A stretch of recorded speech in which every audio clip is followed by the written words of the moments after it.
अस्सलामुअलैकुम व्यूअर्स, आज की वीडियो में जो आप गेट देख रहे हैं ये हमसे बनवाया सैफुर रहमान भाई ने मानसहरा के लिए। तो ये गेट मानसहरा जाएगा। मैं आपको इसके बारे में बता देता हूँ कौन से मटेरियल में बना है और कितने में बना है, ताकि आप भी अगर बनवाना चाहें तो आपके पास भी ये मालूमात हो, क्योंकि इस तरह के गेटों की काफ़ी डिमांड है। बहुत भाई हमसे ये पूछते हैं गेट इसके बारे में और परचेज़ करना चाहते भी हैं। तो वीडियो देखकर आपको अंदाज़ा हो जाएगा कि ये किस तरह बनते हैं, कौन से मटेरियल में और कितने का बन जाते हैं। तो चलिए फिर बिना टाइम वेस्ट किए वीडियो शुरू करते हैं और आपको बताते हैं कि तो पहले आपको साइज़ बता दें। इसका 9 फीट चौड़ाई है इस गेट की और 8 फीट ऊंचाई है इस गेट की।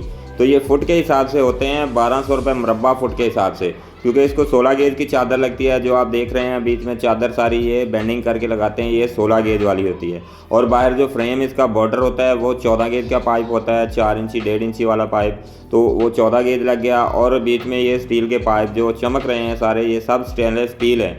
हैंडल भी और ऊपर एरो में जो बॉलें वगैरह लगी हैं सब स्टेनलेस स्टील की। तो इस तरह करके इसका रेट बन जाता है 1200 रुपये मुरब्बा फुट के हिसाब से।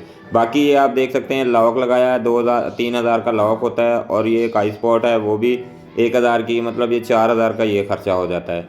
तो 9 फुट चौड़ाई और 8 फुट ऊंचाई, 72 फुट फुटाना निकल आया इसका। 1200 से ज़रब देंगे तो ये टोटल बन जाएगा आपका 86,000 का। 86,000 का गेट बन गया। बाकी 4000 का ये खर्चा हो गया लाख का और दूरबीन का, तो 90,000 बन गया। बाकी जो डिलीवरी के चार्जेज़ हैं वो अलग अलग होते हैं हर शहर के। मानसहरा के डिलीवरी चार्जेज़ हैं 5000 के, तो ये 5000 में वहाँ तक पहुँचेगा। 95,000 में ये गेट मानसहरा तक पहुँचा कर दिया है भाई को। बहुत ही मजबूत और शानदार गेट है ये। अगर आप भी इस किस्म का गेट बनवाना चाहते हैं तो हमसे रब्ता ज़रूर करें। 2023 में आपको बहुत ही अच्छे मटेरियल में और बहुत ही अच्छी सर्विस के साथ इंशाल्लाह आपके घर बैठे आपको गेट पहुंचा कर देंगे। बाकी वीडियो अच्छी लगे तो हमारे चैनल को सब्सक्राइब कर लिया करें, ताकि हर आने वाली वीडियो का नोटिफिकेशन आपको मिल जाया करे और नए से नया डिज़ाइन आपको मिलता रहे और नॉलेज में इजाफा होता रहे। तो चलिए फिर वीडियो एंड करते हैं। मिलते हैं जी किसी नेक्स्ट गेट की नेक्स्ट वीडियो में। तब तक के लिए अल्लाह हाफिज़।